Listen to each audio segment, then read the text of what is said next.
Hi అండి అందరికీ. అందరూ బాగున్నారనుకుంటున్నాను. ఇంకా బాగుండాలని మనస్ఫూర్తిగా కోరుకుంటూ welcome back to our channel మీ గోదావరి అమ్మాయి పద్దు. ఈ వీడియో వచ్చి డివోషనల్ వీడియో అండి. మీకు చాలా రోజుల నుంచి డివోషనల్ వీడియో అనేది షేర్ చేయలేకపోయాను నేను. ఇవాళ డివోషనల్ వీడియో అయితే మీతో షేర్ చేసుకుంటున్నా. పూజ రూమ్ అంతా కూడా నీట్గా పువ్వులతో సర్దేసి దీపాలతో కలకళ్ళాడుతూ ఉంది కదండి. ఇలా కలకళ్ళాడుతూ ఉన్నది అంటే కనుక నేను చాలా డీప్ క్లీన్ చేసి సర్దానమాట. ఒక నెల రోజుల నుంచి పూజ రూమ్ జోలికి అయితే వెళ్ళలేదు కొన్ని కారణాల వల్ల. సో ఇంకా పూజ రూమ్ అంతా కూడా చాలా దారుణంగా తయారైపోయింది. మొత్తం అంతా సర్ది నేను మీకు చూపిస్తున్నాను అనమాట. ప్రతి ఫోటో, ప్రతి ఒక్క దేవుని ప్రతిమ, విగ్రహాలు, పూజ సామాన్లుకి ఉపయోగించుకునే పసుపు కుంకుమ డబ్బాలతో సహా అన్నీ తోమపెట్టుకున్నా. తర్వాత చాలామంది మన సబ్స్క్రైబర్స్ నాకు ఇచ్చిన ఒక చిన్న సలహా ఏంటంటే పూజ రూమ్లో న్యూస్ పేపర్స్ వేయొద్దని చెప్పి అనేవారనమాట. సో ఆ మాట నేనైతే ఖచ్చితంగానే పాటిస్తున్నాను. బ్లౌజ్ పీసెస్ వేశానండి. ఆ పూజ రూమ్లో న్యూస్ పేపర్లు వేయటం అనేది ఎప్పుడో మానేశాను. మీకు తెలియచేయటం అయితే ఇప్పుడే తెలియజేస్తున్నాను. మొన్నటి వరకు నేను కూడా న్యూస్ పేపర్లు వేసేదాన్ని. సో ఇంకా పూజ రూమ్ అంతా కూడా ఇలాగ మందార పువ్వులతో డెకరేషన్ చేసేసుకున్నా. ఈ పూజ ఏంటనుకుంటున్నారు? కొత్త అమావాస్య రోజున పూజ అండి. కొత్త అమావాస్య రోజు పూజకి మొత్తం అంతా క్లీన్ చేసి సర్దుకున్నాను అనమాట. అలాగే మా ఇంటి వెలువేలు పైన దుర్గామాతకి దీపారాధన చేసుకున్నాను. అమ్మవారికి ప్రత్యేకంగా పుష్పార్చన, కుంకుమార్చన చేసుకున్నానండి. నెక్స్ట్ డే మార్నింగ్కి కూడా నేను పూజ సామాన్లు తోమేసి సర్దుకున్నా. అంటే నెక్స్ట్ డేనే మనకి ఉగాది కదండి. ఇంకా లేచి లేవగానే పూజ చేసుకునేలాగా శుభ్రం చేసుకున్నా అనమాట మొత్తం అంతా కూడా. రాగి చెంబు కూడా చాలా రోజులు అయిందండి పెట్టి. రాగి చెంబు కూడా నేను పెట్టుకున్నా అనమాట. ఈ ప్లేట్లో వచ్చి నాకు కుబేరు కొంచెము, వినాయకుడు, లక్ష్మీదేవి, వెండి ఏనుగులు మొత్తం ఈ 4 కూడా చక్కగా పట్టినాయండి. ఒకే ప్లేట్లో సర్దుకున్నాయన్నమాట. నాకు పూజ రూము చాలా ఇరుకు అనమాట. చాలా చిన్న మందిరంలో ఉంటుంది. అన్నీ పెట్టుకోవాలని ఆశ ఉంటుంది కానీ నాకు అస్సలు అవ్వదనమాట. చాలా లంకంత ఇల్లు కట్టి లక్క పెడితంత గుమ్మం పెట్టినట్టు చేశారనమాట నాకు మా వారు. పూజ రూమ్లో ఉన్న మందిరం డెకరేషనే నాకు అస్సలు నచ్చలేదు. మళ్ళీ పైన ఇంకొక స్టేర్ వేసుకునేటప్పుడు నేను రిమోడల్ చేయించుకోవాలి. సో అన్నపూర్ణమ్మ తల్లిని కూడా శుభ్రంగా నీట్గా చేసేసి మళ్ళీ కొత్త బియ్యం పోసి అమ్మని పెట్టుకున్నాను. కొత్త బియ్యం కొత్తగా మనం తెచ్చుకున్న ప్రతిసారి నేను ఇలాగ అమ్మవారి దగ్గర పెట్టుకుంటానండి. ఈ అమ్మవారి నేను కాశీ నుంచి తెచ్చుకున్న అమ్మవారి విగ్రహం అనమాట. అమ్మవారికి కూడా చక్కగా వెండి గిన్నెలో పోసి పెట్టుకుంటానేమో హైట్గా చక్కగా ఎత్తుగా బాగుంటుందండి. అమ్మవారి విగ్రహం కూడా చాలా కళగా ఉంటుందన్నమాట. అలాగే నెల రోజుల నుంచి ఇంట్లో పూజ చేయలేదని చెప్పి అన్నా కదా. ఇంకా శివయ్యకి అభిషేకమే లేదండి. ఎంత బాగా జరిగిందో అంత జరిగిన అభిషేకం కూడా ఆగిపోయి శివయ్యకి అసలు అభిషేకమే లేదు. శివయ్యకి ఆ రోజు అభిషేకం చేసుకున్నా అనమాట. భస్మంతో స్వామివారికి అభిషేకం చేశాను వాళ్ళ. అభిషేకం చేసిన తర్వాత పువ్వులన్నీ పెట్టి అలంకరించుకుంటే స్వామివారిని చూడటానికి చాలా ఆనందంగా కూడా అనిపించింది నాకు. ఆ వెనకాల ఉన్న ఫ్లవర్ అయితే అడేనియం ఫ్లవర్ అండి. గన్నేరు పువ్వు చెట్టులో అది ఒక మోడల్ కాబట్టి దేవుడికి పెట్టుకోవచ్చు, నేను పెడతాను. ఇంకా అమ్మవారి దగ్గర నేను కొత్త పసుపు కొత్త కుంకుమ పెట్టుకున్నాను అనమాట. కొత్త పసుపు కొత్త కుంకుమ మనం తెచ్చుకున్నప్పుడల్లా ఇలా అమ్మవారికి పెట్టుకోవచ్చు. పూజ అయిన తర్వాత మనం ఇవి నుదుటిని ధరించి ఆ మొహానికి అట్లా పసుపు రాసుకోవచ్చు. అమ్మవారికి ఎంతో ఇష్టమైన వేపాకులు పెట్టి దీపారాధన చేసుకొని ఇంకా ఈ కొత్త అమావాస్యతో మనకి ఈ సంవత్సరం వెళ్ళిపోతుంది కాబట్టి ఇంకా ఇక్కడ ఉన్న కష్టాలన్నీ ఇక్కడే పోయి నెక్స్ట్ డే నుంచి అన్న మా కష్టాలన్నీ తీర్చి తల్లి అందరూ బాగుండాలనేసి కోరుకున్నాను. అలా అమ్మవారిని కోరుకున్న తర్వాత ప్రశాంతంగా పూజ అంతా అయిన తర్వాత మీకు వీడియో అయితే నేను షూట్ చేశాను అనమాట. మీకు తెలుసు కదండి వీడియో చేస్తూ నేను పూజ చేసుకోలేనని. అలా మొత్తం పూజా రూమ్ అంతా చక్కగా అలంకరించుకున్నాను అనమాట. ఇంకా చాలా డీప్ క్లీన్ చేసేసుకున్నాను. కొన్ని పెట్టుకుని ఉంటాయి చూసారా, అలాంటివి కూడా మనం ముందు రోజునే తీసి పడేసుకోవాలంటారండి. ఈ అమావాస్యకి ముందునే అలా అన్నీ చేసేసుకున్నాను అనమాట నేను. చక్కగా బొట్లు అవి పెట్టిన తర్వాత చాలా బాగుంది కదండి మందిరం అంతా. ఇంకొకటి మనకి ఉగాది నుంచి మళ్ళీ అమ్మవారికి లలితాదేవి అమ్మవారికి వసంత నవరాత్రులు అనేవి స్టార్ట్ అవుతాయి. సో పూజ చేద్దామని అనుకుంటున్నానో చేయగలుగుతానో చేయలేనో తెలియడం లేదు. అమ్మవారి దీవెన అనుకుంటాను అంతే. నేను లలిత పారాయణం ఎప్పుడు చేసుకుంటాను, సో అలానే చేసుకుంటాను, పూజ చేసుకుంటాను నాకైతే తెలీదు. కానీ చేసుకోవాలని చాలా ఆతృత అయితే ఉందండి. ఇంకా అమావాస్య రోజున పూజ చేసుకునేటప్పుడు అమ్మవారికి నమస్కారం చేసుకున్నాను నేను. అమ్మ నీ నవరాత్రులు జరుపుకోవాలని అనుకుంటున్నాను, శక్తినివ్వు తల్లి అని చెప్పి. ఇంకా అమ్మవారు ఏం చేస్తారు, ఇంకా ఆమె దయ నా ప్రాప్తం అనమాట. ఇంకా అమ్మవారికి ప్రసాదం కింద నేను అరటిపళ్ళు బెల్లం ముక్క నైవేద్యం చెల్లించేసాను అనమాట. చాలా అంటే చాలా కళగా ఉంది కదండి పూజా మందిరం అంతా కూడాను.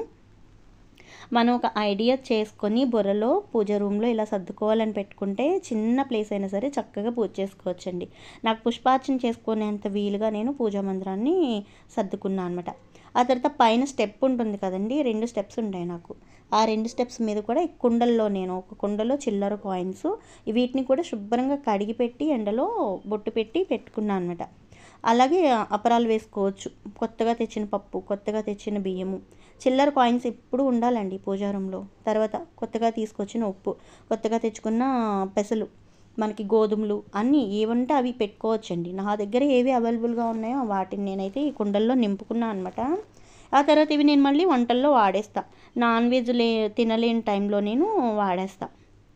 ఆ తర్వాత ఇంకా విగ్రహాలు ఉన్నాయి కదండి, పైన నాకు కృష్ణయ్య విగ్రహం ఒకటి ఉంటుంది, తర్వాత లక్ష్మీ అమ్మవారి విగ్రహం ఒకటి ఉంటుందన్నమాట. వాటిని పై స్టెప్ మీద పెట్టుకున్నా, చూడటానికి అందంగా బాగుంటుందని చెప్పి.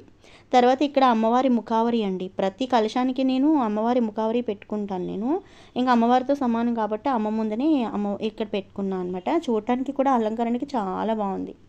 వారాహిమాత అమ్మవారిని కూడా నేను రీసెంట్గా తెచ్చుకున్నానండి. అమ్మవారి నవరాత్రులు కూడా చేయాలనేసి అయితే సంకల్పించుకున్నాను. చూద్దాం అమ్మవారు ఎంతవరకు మనకు ఒప్పిస్తుందో. ఇంకా నా దగ్గర ఉన్న ఫొటోస్ నేను తీసుకుంటా తప్ప ఎక్కడికి వెళ్తే అక్కడికి ఫొటోస్ అవి నేను తెచ్చుకోకూడదు కూడా. ఇంట్లో ఉన్న ఫొటోస్ని జాగ్రత్తగా చూసుకుంటూ అవి పాడైతే మళ్ళీ గంగలోనో ఎక్కడన్నా గాజు అనేది లేకుండా నిమజ్జనం చేసుకోవాలి తప్ప ఏవి పడితే అవి తెచ్చుకోకూడదు. అలాగే పూజా మందిరంలో నాకు ఎప్పుడు గంగాజలం ఉంటుందండి. పుష్కరాలకు వెళ్తూ ఉంటాం కదా, వెళ్ళిన ప్రతి చోట నుంచి గంగాజలం తెచ్చుకుంటాం. అది కాకుండా మేము ఉండేది గోదావరి కాబట్టి గోదావరి నీళ్ళు అనేవి మా ఇంటి నిండా ఉంటాయి. అలాగే ఈ పక్కన కృష్ణయ్య పక్కన రాధమ్మ ఉండాలి కాబట్టి ఇలా నెమలిపించం అయితే ఉంటుందండి. పెద్ద నెమలిపించం ఉంటుంది, మీకు చాలామందికి తెలిసిందే. గొడుగు ఖచ్చితంగా ఉండాలి కాబట్టి గొడుగు కూడా ఉంటుందండి. ఈ 2 ఏనుగులు ఉండే వాటిలో ఒక ఏనుగు అయిపోయింది, ఏనుగు పోయిందనమాట. మళ్ళీ ఇంకొక ఏనుగు తీసుకొచ్చి పెట్టుకోవాలి.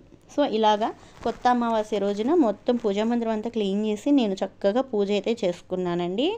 ఆ తర్వాత నెక్స్ట్ డే మార్నింగ్ నుంచి చూపిస్తున్నాను మీకు ఇప్పుడు. ఉగాది రోజున అండి ఈ వీడియో వచ్చి మొత్తం ముందు మనం కొత్త సంవత్సరానికి ఆహ్వానం పలుకుతూ అమ్మవారి పాదాలు మన ఇంట్లో పడేలాగా ఇలా గడప దగ్గర చక్కగా పూజ అనేది ఏర్పాటు చేసుకున్నాను అనమాట. పూజ అంతా అయిన తర్వాత మీకు చూపిస్తున్నా. ఇవి జలదీపాలండి, అంటే అమ్మవారి అడుగులు ఆ కాళ్ళు అందులో పెట్టి మన ఇంట్లోకి వస్తూ ఉంటే ఆ అడుగులు అనేవి పడతాయి అన్నమాట. అందుకని చెప్పి జలదీపాలు అలా పెట్టుకున్నా. అలాగే గుమ్మం ముందు కొత్త నీరుతో చెంబుతో నీళ్లు పెట్టి అమ్మవారికి పండు నైవేద్యంగా పెట్టి పసుపు కుంకుమతో గడప మీద వేసుకుని అక్షంతలు కూడా వేసి దండం పెట్టుకున్నా.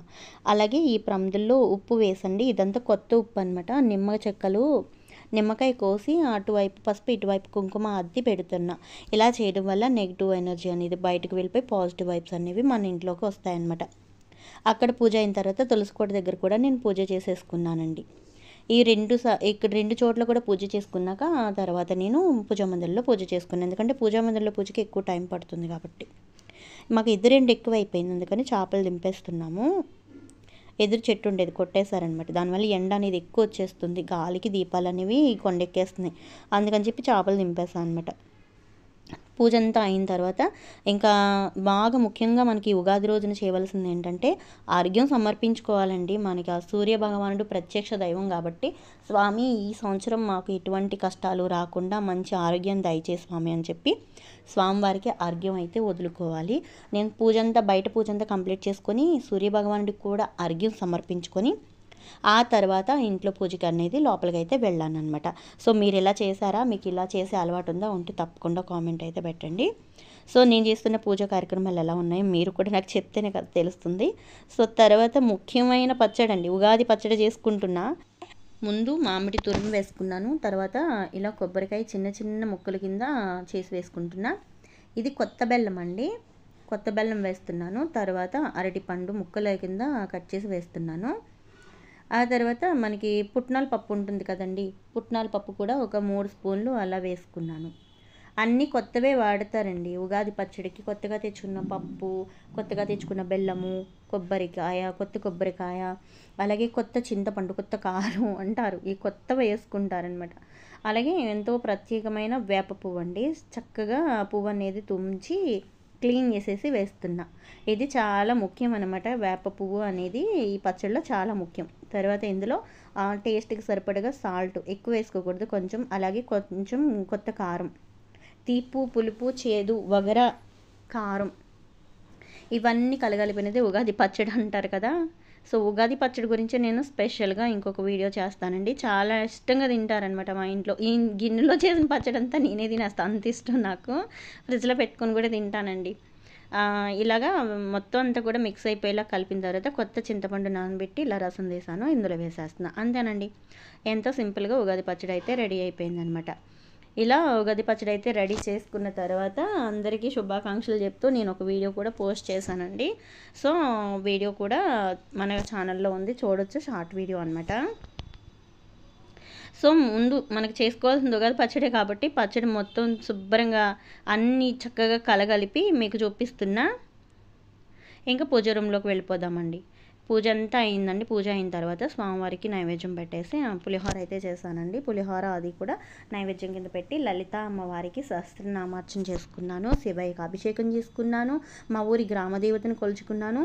తర్వాత లలితాదేవి అమ్మవారిని ప్రత్యేకంగా సహస్రనామాలతో పూజ చేసుకుని లలిత పారాయణం చేసుకున్నా.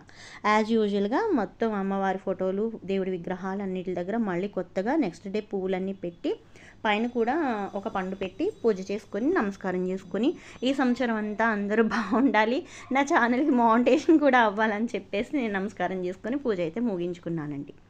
లలితాదేవి అమ్మవారి పూజ కూడా చేసుకున్నాను అన్నాను కదా. ఇదిగోండి నా దగ్గర ఇలాగా కామాక్షి దీపం ఉంటుంది, వెలిగించుకుని పూజ చేసుకున్నాను అనమాట. అమ్మవారి ఫోటో కూడా నా దగ్గర ఉంది. సో వసంత నవరాత్రులు అయితే మెల్లగా స్టార్ట్ చేశాను. అమ్మవారు ఎంతవరకు ఉపగిస్తుందో చూడాలి. సో ఇలా అయితే నేను ఈ 2 రోజులు కూడా పూజ చేసుకున్నాను. అమ్మవారికి పానకం నైవేద్యంగా పెట్టానండి. ఆ తర్వాత అమ్మవారికి ఒక గ్లాసు నిండా వాటర్ వేసి అందులో ఒక నిమ్మకాయ, కొంచెం వేపాకు, పసుపు వేసి బండారు అయితే సమర్పించుకున్నాను అనమాట. ఈ రకంగా అయితే నేను 2 రోజులు కూడా చక్కగా అమ్మవారిని పూజ అయితే చేసుకున్నానండి. ఇంకొక విషయం, అమ్మవారిని తలుచుకున్నప్పుడు మీరు వెంకటేశ్వర స్వామిని కూడా తలుచుకోవాలి, మర్చిపోవద్దు. అంతే అండి, ఇంకా ఆ రకంగా నేనైతే పూజ అయితే చేసుకున్నాను. సో మీరు మీ ఇంట్లో పూజ ఎలా చేసుకున్నారు? బాగా చేసుకున్నారా? సో నాకు తప్పకుండా కామెంట్ అయితే చేయండి. నా పూజా విధానం, నేను పాటించే విధానం అన్నీ మీతో షేర్ చేసుకున్నా అనుకుంటున్నాను. సో మన వీడియోస్ ఎలా ఉంటున్నాయో కామెంట్స్ అయితే చేయటం అస్సలు మర్చిపోకండి. మీ సపోర్ట్ ఎలాగే ఎప్పుడు నాతో ఉండాలని మనస్ఫూర్తిగా కోరుకుంటూ ఇంకొక మంచి వీడియోతో మళ్ళీ మీ ముందుకు వస్తానండి. అంతవరకు చూస్తూనే ఉండండి. మన ఛానల్ నేమ్ వచ్చి మర్చిపోరు కదా, మీ పశ్చిమ గోదావరి అమ్మాయి పద్దు. మన ఛానల్కి చాలామంది ఫ్యాన్స్ ఉన్నారనమాట. సో నేమ్ మార్చేసరికి ఎక్కడ డిసప్పాయింట్ అయిపోయారో ఏంటో అని అనుకుంటున్నాను. సో అందుకని మరీ చెప్తున్నాను, ఛానల్ నేమ్ మార్చానని ఎవ్వరు ఫీల్ అవ్వద్దు. సో కంటెంట్లో ఏ మాత్రం తేడా ఉండదండి, ఓన్లీ నేమ్ ఒక్కటే మారింది. సో నన్ను ఎవరు మర్చిపోలేదు, నా మొహం చూసి గుర్తుపట్టారు, పేరు చూసి కాదనమాట. సో నేను చాలా అంటే చాలా హ్యాపీ ఫీల్ అయ్యాను అందుకు. అయితే కనుక అందరికీ చాలా వరకు నేను థ్యాంక్స్ చెప్పుకుంటున్నాను. సో అదనమాట, ఇంకా నా మనసులో ఉన్న విషయాలన్నీ చెప్పేశాను. పూజా విధానం కూడా మీకు చెప్పాను. మరి ఉగాది రోజు ఉగాది పచ్చడి తిని మీరు ఏ విధంగా ఎంజాయ్ చేశారో నాకు తప్పకుండా కామెంట్ అయితే పెట్టండి. ఇంకా విషయాలు ఇంకొక వీడియోలో మళ్ళీ ఇంకొకసారి మాట్లాడుకుందామండి. సో అస్తమాను మీ బుర్ర తినకుండా ఉందామని ఇంకా సెలవు తీసుకుంటున్నాను. అందరికీ బాయ్ అండి.